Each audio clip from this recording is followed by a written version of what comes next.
Welcome to நம்ம இ-சேவை channel. நம்ம இ-சேவை சேனல்ல இன்னைக்கு என்ன டாபிக் பத்தி பேச போறோம் அப்படின்னு பார்த்தீங்கன்னா, இடபிள்யூஎஸ் அப்படின்னா என்ன? இடபிள்யூஎஸ்ல வந்து பார்த்தீங்கன்னா, ரிசர்வேஷன் கேட்டகரில வந்து 10% வந்து ஜாப் வந்து உங்களுக்கு வந்து அலோவ் பண்றாங்களே. இப்போ சமீபத்தில இடபிள்யூஎஸ் எதுக்கு தேவைப்படுது? அத பத்தி டீட்டெயிலா வந்து பேச போலாம். நம்ம இ-சேவை சேனல் வந்து ஃபர்ஸ்ட் டைம் பார்க்கணும்னா மறக்காம வந்து சப்ஸ்கிரைப் பண்ணிருங்க. வீடியோ வந்து ஸ்கிப் பண்ணாம பாருங்க.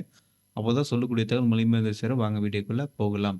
இடபிள்யூஎஸ் சான்றிதழ்னா என்னன்னு பார்த்தீங்கன்னா, எக்கனாமிக்கலி வீக்கர் செக்ஷன் சர்டிஃபிகேட் அப்படின்றது என்னன்னா, அ வருமான வறுமை கோட்டுக்கு கீழ இருக்கிறாங்க இல்லையா? அந்த மாரி சொல்ல வேண்டலாம். அந்த வந்து யாருக்கு வந்து பார்த்தோன்னா 10% இது ஒதுக்கீடு குடுக்குறாங்க அப்படின்னா, இதில வந்து எஸ்சி, எஸ்டி, ஓபிசி தவிர மத்த கேட்டகரிகளுக்கு வந்து பார்த்தீன்னா, இடபிள்யூஎஸ் சர்டிஃபிகேட் வந்து கிடைக்கும் அப்படின்னு சொல்லியிருக்காங்க. எப்படி வந்து குடுப்பாங்க? என்னென்ன தகுதி? அப்படின்றத ஒண்ணொண்ணா பார்க்கலாம். இதில வந்து வருடத்திற்கு வந்து பார்த்தோன்னா, குடும்பத்தோட வருமானம் வந்து 8,00,000க்கு குறைவா இருக்கணும்.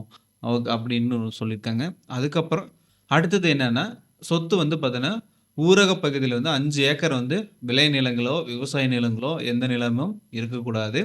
அதே மாரி நகரப்புறங்கள்ல வந்து பார்த்தீங்கன்னா, அ 1000 ஸ்கொயர் ஃபீட் சதுர அடியில வந்து பார்த்தீங்கன்னா, நீங்க வந்து பிளாட்டோ, இல்லன்னா அபார்ட்மெண்ட்டோ எதுவுமே வந்து உங்களது வந்து இருக்கக்கூடாது.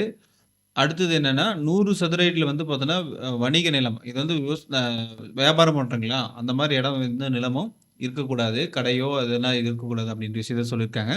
அடுத்தது எஸ்சி, எஸ்டி, ஓபிசி பிரிவுகளுக்கு வந்து கிடையாது அப்படின்னு விஷயத்த சொல்லியிருக்காங்க. இதுதான் வந்து ரூல்ஸ் அண்ட் ரெகுலேஷன்ஸ். இது வந்து பார்த்தோன்னா 10% வந்து இடஒதுக்கீடு பெறதுக்கான வாய்ப்புகள் வந்து அதிகமா இருக்கு. இது வந்து மத்திய அரசும், மாநில அரசும் பொதுப்பணியில இப்ப வந்து ஜெனரல் கேட்டகரின்னு சொல்லுவாங்க இல்லையா? ஜெனரல் கேட்டகரினா இப்ப சமீபத்தில வந்து போஸ்ட் ஆஃபிஸ் அப்ளை பண்ணும்போது கூட, அ ஜ யூஆர்ல வந்து பார்த்தீங்கன்னா, அடுத்தது வந்து பார்த்தீங்கன்னா, இடபிள்யூஎஸ்ன்னு ஒரு கேட்டகரி இருக்கும். அந்த கேட்டகரில வரவங்களுக்கு வந்து பார்த்தீங்கன்னா, இது வந்து நம்ம வந்து அப்ளை பண்ணி வாங்கணும். இது எப்படி அப்ளை பண்றது? என்னென்ன அதுன்றது டாக்குமெண்ட்ன்றத வந்து பார்க்கலாம். டாக்குமெண்ட் வந்து பார்த்தோன்னா, ஆதார் கார்டு, வருமான சான்றிதழ், நில ஆவணங்கள் சான்றிதழ், வீட்டு சான்றிதழ், ரேஷன் கார்டு, அதுக்கப்புறம் குடியிருப்பு வந்து சான்றிதழ் வந்து வாங்கணும். அதுக்கப்புறம் இடபிள்யூஎஸ் சான்றிதழ் வந்து எப்படி வாங்குறது அப்படின்னு பார்த்தீங்கன்னா, ஆ நகர்ப்புறத்தில வந்து தாசில்தார் ஆஃபீஸ்ல வாங்கலாம். ஊரக பகுதியில வந்து வட்டாட்சியர்ல வந்து வாங்கலாம். மாநில அரசு இணையதளம் மூலமும் ஆன்லைன்ல வந்து விண்ணப்பிக்கலாம். வி அ இந்த சான்றிதழ் வந்து எத்தன நாள் கிடைக்கும் அப்படின்னு பார்த்தீங்கன்னா, 7 டூ 15 நாள் ஆகலாம். விண்ணப்பத்த வந்து சமர்ப்பிச்சுட்டு ஆவணம் வந்து சரிபார்த்து அதுக்கப்புறம் குடுப்பாங்க.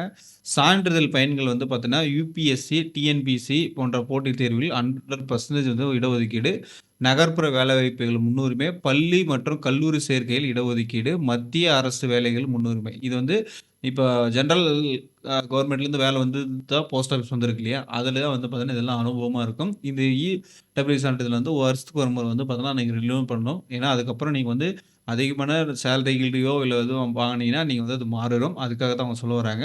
அதுக்கப்புறம் ப்ரோ எப்படி ப்ரோ அப்ளை பண்றது அப்படின்னு பார்த்தீங்கன்னா, இங்க வந்து பார்த்தீங்கன்னா, நேஷனல் கவர்ன்மென்ட் சர்வீஸ் போர்ட்டல் அப்படின்றது ஒரு வெப்சைட்ல நீங்க வந்து நான் வேணா டிஸ்கிரிப்ஷன் லிங்க் குடுக்குறேன். இந்த லிங்க்க வந்து இங்க ரைட் கிளிக் பண்ணீங்க அப்படின்னா பார்த்தீங்கன்னா, இங்க இந்த மாரி ஓப்பன் ஆகும். இப்போ வந்து நான் உங்களுக்கு வந்து ஓப்பன் பண்ணி காட்டிர்றேன். Apply online economically weaker section EWS சர்டிஃபிகேட்ன்னு இருக்கு. இந்த சர்டிஃபிகேட்ட வந்து கிளிக் பண்ணீங்கன்னா, அடுத்த பேஜுக்குள்ள வந்துரும். இந்த இடத்துல வந்து நம்ம வந்து யூசர் வந்து ரிஜிஸ்டர் பண்ணணும். ஆல்ரெடி இருந்தா ஓகே. இல்லன்னா அது வந்து பார்த்தீங்கன்னா, இதில வந்து நீங்க ரிஜிஸ்டர் பண்ணணும். இதில வந்து ரிஜிஸ்டர் பண்ண உடனே ஓடிபி வரும் மொபைலுக்கு. அது வந்து வெரிஃபை பண்ணிக்கணும். இப்போ என்கிட்ட ஆல்ரெடி லாகின் இருக்கு. அதுக்கப்புறம் நான் என்ன பண்றேன், கேப்ச்சா மட்டும் போடுறேன். கோ போட்டு லாகின் குடுக்குறேன். உள்ள போயிடுச்சு. இப்போ வந்து பார்த்தீங்கன்னா, இதோட சர்டிஃபிகேட் வந்து நம்ம எங்க இருக்கு அப்படின்றத வந்து நம்ம பார்க்கணும். இப்போ வந்து இது சேம் வந்து பார்த்தீங்கன்னா, இ-சேவைல என்ன வருதோ அதே தான். இது வந்து கொஞ்சம் டிஃப்ரெண்ட்டா ஒரு அளவுக்கு கொஞ்சம் நீட்னஸா இருக்கிற மாரி தான் தோணுது. இது வந்து முழுக்க முழுக்க ஒரே மாரி தான் இருக்கும். இப்போ வந்து நம்ம வந்து அந்த எக்கனாமிக்கல் இது வந்து இப்போ வந்து அது எங்க இருக்குன்னு பார்க்கணும். இங்க இருக்கு பாரு. எக்கனாமிக்கலி வீக்கர் செக்ஷன் சர்டிஃபிகேட் இருக்கு. இங்க கிளிக் பண்ணுங்களா, இங்க உள்ள வந்துரும். இங்க வந்து டாக்குமெண்ட் குடுத்துருக்கான் பாரு. 9 டாக்குமெண்ட் குடுத்துருக்கான். இதுல வந்து அப்ளிகேண்ட் ஃபோட்டோ வேணும், ஐடென்டிஃபை வேணும், ஃபேமிலி இன்கம் சர்டிஃபிகேட் இன்கம் வேணும், லோக்கல் சர்டிஃபிகேட் வேணும், ரேஷன் கார்டு வேணும், அதுக்கு இண்டிவிஜுவல் இன்கம் சர்டிஃபிகேட் வேணும். இதெல்லாம் வந்து அ 9 சொல்லியிருக்கான். மேண்டேட்டரி வந்து பார்த்தோன்னா, அந்த ஃபர்ஸ்ட்டு சொன்னேன் இல்லையா? அதுதான் மேண்டேட்டரி. அதுக்கப்புறம் இந்த சர்வீஸ் டிஸ்கிரிப்ஷன் வந்து பார்த்தோன்னா, என்னென்ன குடுத்துருக்குன்னு சொல்லியிருக்கேன். இதுக்கு அப்ளிகேஷன் ஃபீ வந்து ஃப்ரீ தான். யாரும் வந்து சார்ஜ் பண்ண மாட்டாங்க. அப்ப சென்டர்ல போய் எதுனா பண்ணீங்கன்னா, அவங்க வந்து இந்த ஒர்க் பண்ணி குடுக்குறதுக்காக சார்ஜஸ் குடுக்குறாங்க. நீங்களே வேணா கம்ப்யூட்டர்ல ஃப்ரீயா பண்ணிக்கலாம். இது வந்து எந்த ஒரு சார்ஜஸும் கிடையாது. ப்ரொசீட் குடுத்துட்டீங்கன்னா, அதுக்கப்புறம் வந்து பார்த்தீங்கன்னா, ப்ரொஃபைல்ல வந்து நீங்க வந்து அப்டேட் பண்ண சொல்லி கேட்குது. ப்ரொஃபைல் அப்டேட் பண்றது வந்து பார்த்தீங்கன்னா, கேன் நம்பர் அப்டேட் பண்ற மாரி கான்செப்ட்ல தான் வரும். இந்த கான்செப்ட்ல தான் வரும். இது வந்து ப்ரொஃபைல் அப்டேட் பண்றது வந்து பார்த்தீங்கன்னா, கேன் நம்பர் அப்டேட் பண்ற மாரி தான் இருக்கும். இது முழுக்க முழுக்க உங்களுடைய நேமு, அவங்க அப்ளிகேண்ட் நேமு இதெல்லாம் வந்து அதெல்லாம் நீங்க படிச்சு பார்த்தீங்கன்னா, நீங்களே இது பண்ணிக்கலாம். இது வந்து அவ்வளோ பெரிய ரொம்ப இது கிரிட்டிக்கலா கிடையாது. ஆக்குபேஷன் வந்து பார்த்தீங்கன்னா, ஃபார்மரா, ஃபிஷர்மேனா அப்படின்னு சொல்லிட்டு என்னென்ன இருக்கு. ஸ்டேட் கவர்ன்மென்ட், செல்ஃப் எம்ப்ளாய்மென்ட் என்னன்னு இருக்கு அப்படின்னு இருக்கு. நீங்க என்ன வேணா அத குடுத்துக்கலாம்.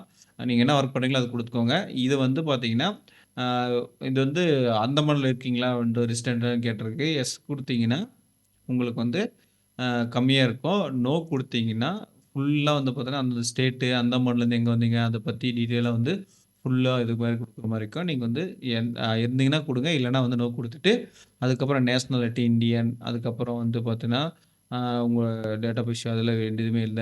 அதுக்கப்புறம் உங்க ஃபோன் நம்பரு, உங்களுடைய உங்க ஃபோன் நம்பர் குடுத்துட்டு, பேங்க் டீட்டெயில் குடுத்துட்டு, அண்டர்ஸ்டாண்ட் ரிஜிஸ்டர்ட் அப்படின்னு குடுத்தீங்கன்னா, அதுக்கப்புறம் நீங்க கேட்க வேண்டிய அந்த டாக்குமெண்ட் மட்டும் அப்லோட் பண்ணா போதும். அதுக்கப்புறம் 15 நாள் வந்து உங்களுக்கு வந்து வெரிஃபிகேஷன் வந்து முடிஞ்சிரும். அதுக்கப்புறம் டவுன்லோட் வந்து சர்டிஃபிகேட் வந்து நீங்களே ஆன்லைன்ல வந்து அந்த ஸ்டேட்டஸ் பெண்டிங் அப்ளிகேஷனு செக் ஸ்டேட்டஸ்ன்னு இருக்கு இல்லையா? இங்க வந்து உங்க அப்ளிகேண்ட் நம்பரு, உங்க எந்த டேட்லேருந்து எந்த டேட் குடுத்தீங்க, இந்த டிஸ்ட்ரிக்ட் அதெல்லாம் குடுத்து சர்ச் பண்ணீங்கன்னா, அதிலயே வந்துரும். அதிலயே உங்க ஸ்டேட்டஸ் வந்து என்ன இருக்குன்னு பார்த்துக்கலாம்.